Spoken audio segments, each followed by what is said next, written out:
ஓம் Saravanabhava channel வாயிலாக உங்களை சந்திப்பதில் பெருமகிழ்ச்சி அடைகிறேன். இன்றைய பதிவு சனி பகவானின் வக்ர நிவர்த்தி பலன்கள். கடந்த 4.5 மாதங்களாக, அதாவது 13/7/2025 முதல் சனி பகவான் மீன மனையில் வக்ரமாக உட்கார்ந்திருக்கார்.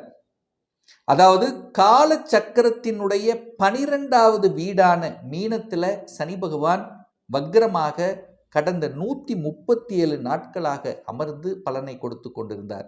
இப்போ வக்ர நிவர்த்தி அடைகிறது. எப்போன்னா கார்த்திகை மாதம் 12ஆம் தேதி, அதாவது 28/11/2025 அன்று வக்ர நிவர்த்தி அடைகிறார். பொதுவாக சனி பகவான் யார் அப்படின்னா கர்மக்காரகன், தொழில்காரகன், உடலினுடைய ஒட்டுமொத்த இயக்கத்துக்கு காரணகர்த்தாவாக இருக்கக்கூடியவர், கால்களுக்கு காரக கிரகம். இதுவரைக்கும் ஒரு வக்ரமாக இருந்தார். இப்போ வக்ர நிவர்த்தி அடையும் போது என்ன மாதிரியான பலாபலனை கொடுக்க போகிறது என்பதை 12 ராசிகளுக்கும் டீட்டெயிலாக தனித்தனியே நம்ம பார்க்க போகிறோம்.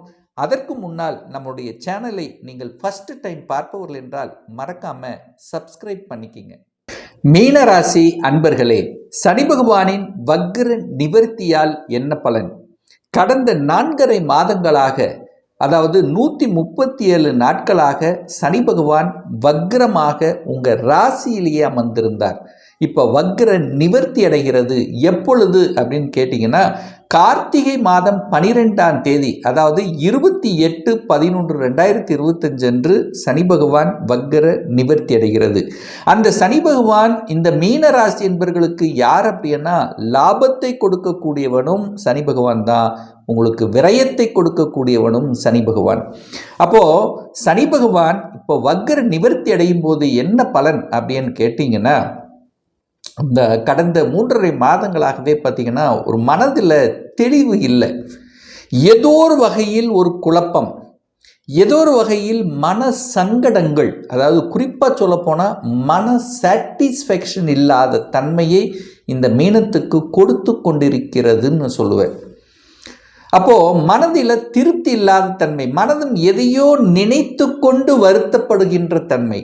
நிறைய பேர்த்துக்கு ஹெல்த் பிரச்சனையும் கூட ஏற்படுத்தியிருக்கும். உடல் நலத்தில் ஏதாவது ஒரு குறை இருக்கின்ற மாதிரியான ஒரு ஃபீலிங்ஸை கூட கொடுத்துருக்கும் அட்லீஸ்ட். ஸோ இதெல்லாமே இப்போ நிவர்த்தியாக போகிறது. தன்னம்பிக்கை இல்லாமல் இருந்தவர்கள் நிறைய பேர் தன்னம்பிக்கை, அதுவும் ஏதோ நடக்குது, ஏதோ ஒன்று பண்ணுது, எதை எடுத்தாலும் விரயம், தொட்டது விரயம், திடீர் பிடிவாத தன்மை, கோபத்தன்மை, ஆக்ரோஷத்தன்மை, இதெல்லாமே நிறைய மீனத்துக்கு ஏற்படுத்தியிருக்கும். ஒரு முடிவு எடுக்கணும்னா கூட இதை செய்யலாமா வேண்டாமா அப்படிங்கிற முடிவு எடுக்க முடியாமல் குழப்பத்தோடு இருக்கக்கூடிய தன்மை, இதெல்லாம் தெளிவு எடுப்பீங்க. இப்போ என்ன பண்ண போறீங்க?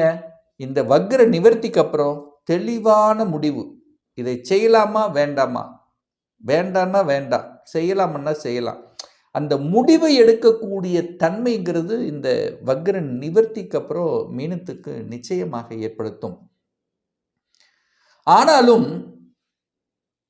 இந்த மீனராசி என்பவர்களுக்கு பார்த்தீங்கன்னா இப்போ 7.5 சனியில் ஜென்ம சனி நடந்துட்டு இருக்கு. அதை நீங்கள் மனசில் வச்சுக்கணும். அப்போது 7.5 சனியில் ஜென்ம சனின்னாலே நீங்கள் புரிஞ்சுக்க வேண்டியது என்ன அப்படின்னா, சந்திரன் மேலே சனி உட்கார போகிறார்.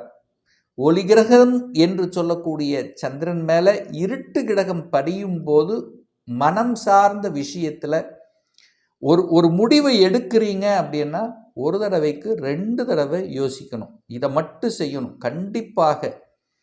அதாவது ஒரு பிஸ்னஸ்க்குள்ளே என்ட்ரி ஆகுறீங்கன்னா யோசிக்கணும், பணத்தை போடுறீங்கன்னா யோசிக்கணும், சார் தொழில் செய்யலாமா யோசிக்கணும், புதுசாக தொழில் செய்யணும் அப்படின்னு நினைக்கிறவர்கள் யோசிக்கணும். ஏற்கனவே நான் தொழிலில் இருக்கிறேன் சார், என்ன சார் பண்ணுறது? செய்யலாம், பட் அகலக்கால் வைக்காமல் பார்த்து கொள்ள வேண்டும். ஏன்னா மனம் என்கின்ற தன்மையை அந்த இருட்டு கிரகம் விரையாதிபதி அங்கு இருக்கும்போது மனம் சஞ்சலப்படும், அவ்வளோதான். உங்களுக்கு தெரியாமல் எதையாவது ஒன்று நடந்து விட்டு அதுக்கப்புறம் வருத்தப்படக்கூடிய தன்மைகளை உருவாக்கிறோம். ஸோ அந்த விஷயத்தில் மட்டும் கவனமாக இருக்கிறது ரொம்ப ரொம்ப நல்லது மீனராசி என்பர்களுக்கு. சனி வக்ரமாயி 3ஆம் இடத்தை பார்த்தார்.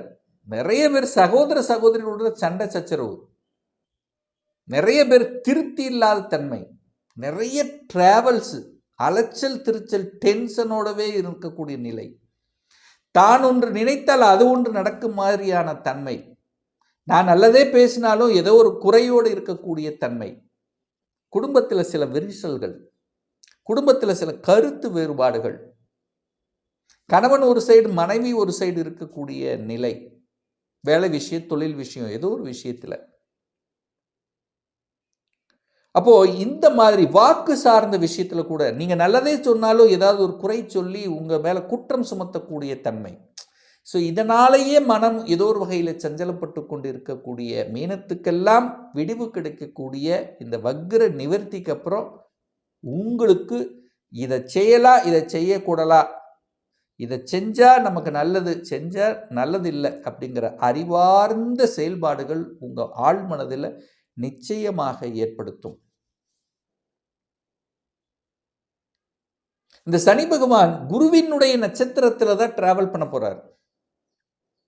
அப்போ ஒரு நல்லவன் உங்க ராசி அதிபதியினுடைய நட்சத்திரத்தில் டிராவல் பண்ணும்போது விரயத்தை சுப விரயங்களாக நீங்கள் கன்வெர்ட் பண்ணிக்கிறது புத்திசாலித்தனம் மீன ராசி என்பர்கள்.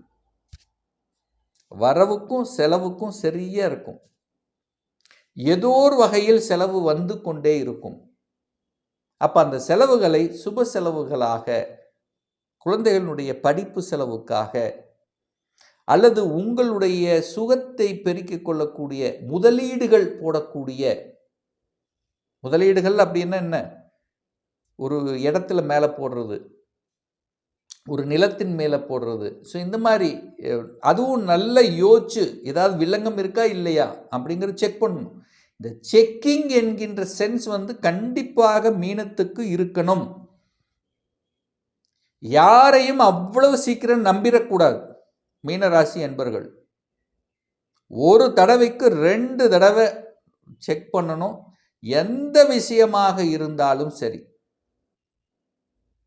ஏன்னா உங்க மனசை மறைச்சு எதையாவது ஒன்று செஞ்ச வச்சு அதன் மூலமாக மன அழுத்தம், மனம் சஞ்சலப்படக்கூடிய தன்மைகளை உருவாக்கிறோம். வேலை என்னாலும் அதே தான் நான் சொல்ல போறேன். நிறைய இந்த 3 மாசத்துல பாருங்க, நிறைய பேர்த்துக்கு வேலை இல்லை, இருந்த வேலையில இருக்கிற வேலையிலையும் சில குளறுபடிகள், உங்களை புரிஞ்சுக்க முடியாத தன்மைகள், டக்குன்னு கோவப்பட்டு வேலையை விட்டவங்க நிறைய பேர் இந்த மீனராசி என்பர்கள் சொல்லுவேன். வேலையில பிடிப்பில்லாத தன்மை, ஏதோ போயிட்டு இருக்கணும், ஏதோ வருது அப்படிங்கிற மாதிரி தன்மை, வேலையில சாட்டிஸ்ஃபேக்ஷன் இல்லாத தன்மை. ஒரு சாட்டிஸ்ஃபேக்ஷன் வேணும்ல, அந்த சாட்டிஸ்ஃபேக்ஷன் இல்லாத தன்மை, நான் படித்தது ஒன்று, நான் வேலை பார்க்கறது ஒன்று என்கின்ற தன்மை. ஸோ இந்த மாதிரியான தன்மைகள் எல்லாம் கொடுத்து கொண்டிருந்த உங்களுக்கு இப்போ அந்த இயல்பு தன்மைக்கு வர காத்து கொண்டிருக்கிறதுன்னு சொல்லுவேன். அப்போ இயல்பான தன்மை வேலையில் உண்டு, வேலை உண்டு, ஆனால் டெம்ப்ட் ஆகும். அவசரப்பட்டு முடிவு மட்டும் எடுக்கக்கூடாது.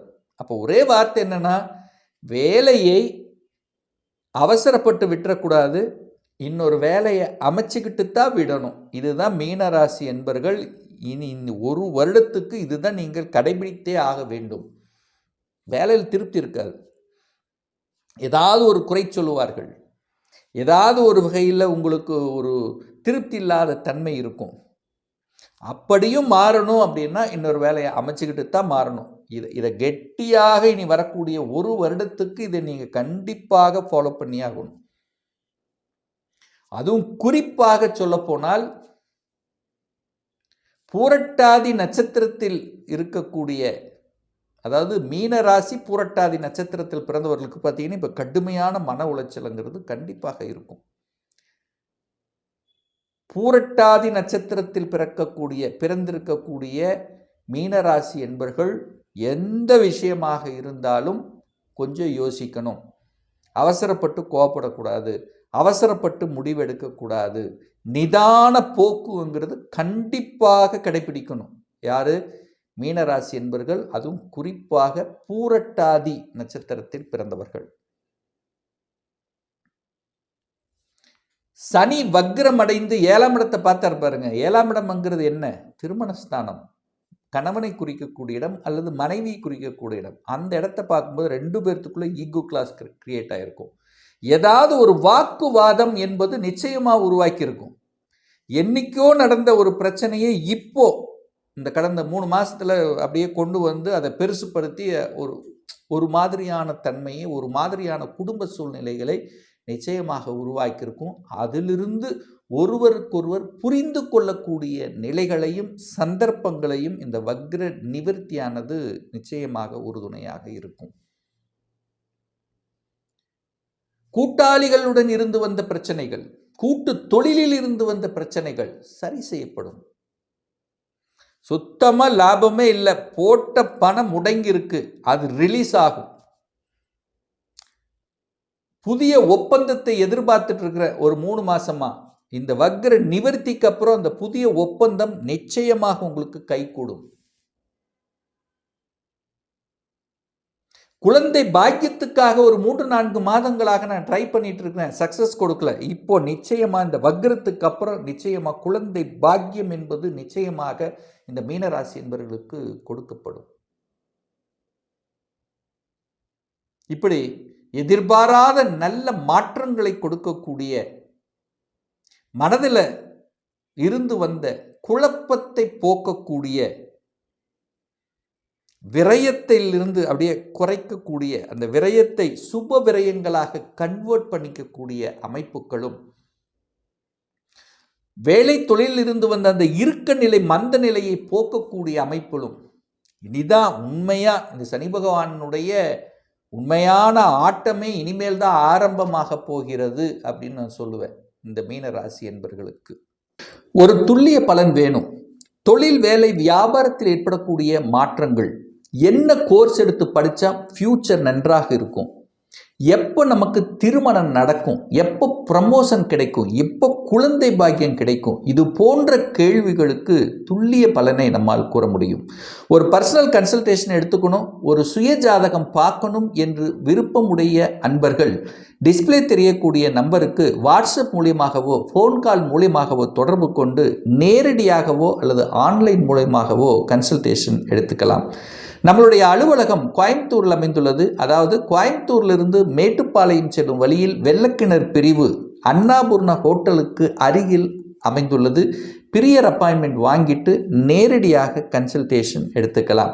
நிச்சயமாக இந்த பதிவு ஏதாவது ஒரு ரூபத்தில் உங்களுக்கு யூஸ்ஃபுல்லாக இருக்குங்கிறதுல எந்தவித மாற்று கருத்தும் கிடையாது. மீண்டும் ஒரு நல்ல பதிவில் உங்களை சந்திக்கும் வரை உங்களிடமிருந்து விடைபெறுவது உங்கள் அஸ்ட்ராலஜர் டாக்டர் சதீஷ்.